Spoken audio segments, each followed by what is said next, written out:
கர்த்தருக்கு ஸ்தோத்திரம். நான் ஆண்டவராக இயேசு கிறிஸ்துவின் ஊழியன் ஜான் ஸ்ரீநாத். இந்த நாளிலும் சிலுவை குறித்து சுருக்கமாக சில காரியங்களை பார்ப்போம்.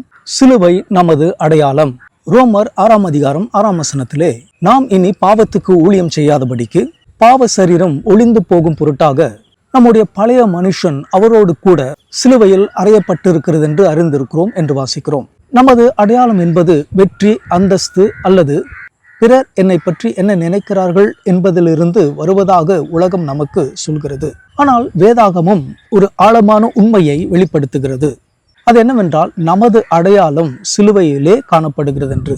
நமது பழைய சுயமானது இயேசு கிறிஸ்துவோடு சிலுவையில் அறையப்பட்டது என்று அப்போஸ்தலனாகிய பவுல் போதிக்கிறார். இதன் பொருள் என்னவென்றால், ஒரு காலத்தில் பாவம், அவமானம் மற்றும் குற்ற உணர்வு ஆகியவற்றால் கட்டுண்டிருந்த நாம் இப்பொழுது அந்த பழைய மனிதர்களாக இல்லை.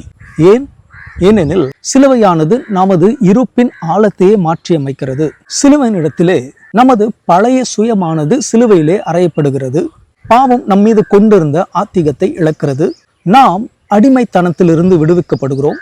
கிறிஸ்துவுக்குள் நாம் ஒரு புதிய அடையாளத்தை பெறுகிறோம். சிலுவை என்பது இயேசு நமக்காக செய்த ஒன்று மட்டுமல்ல, அது நம்மை உருமாற்றும் ஒன்றாகும்.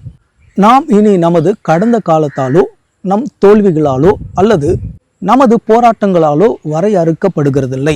கிறிஸ்து செய்தவற்றாலேயே நாம் வரையறுக்கப்படுகிறோம்.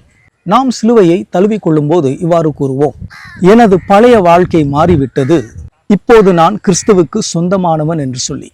இந்த அடையாளம் நமக்கு சுதந்திரத்தை அளிக்கிறது. பாவத்தில் வாழ்வதற்காக அல்ல, மாறாக அவருக்குள் ஒரு புதிய வாழ்க்கையை வாழ்வதற்காக. நீங்கள் இன்னும் உங்கள் பழைய அடையாளத்தை பற்றி கொண்டிருக்கிறீர்களா? அல்லது கிறிஸ்துவுக்குள் உங்கள் புதிய வாழ்க்கையில் நடை போடுகிறீர்களா?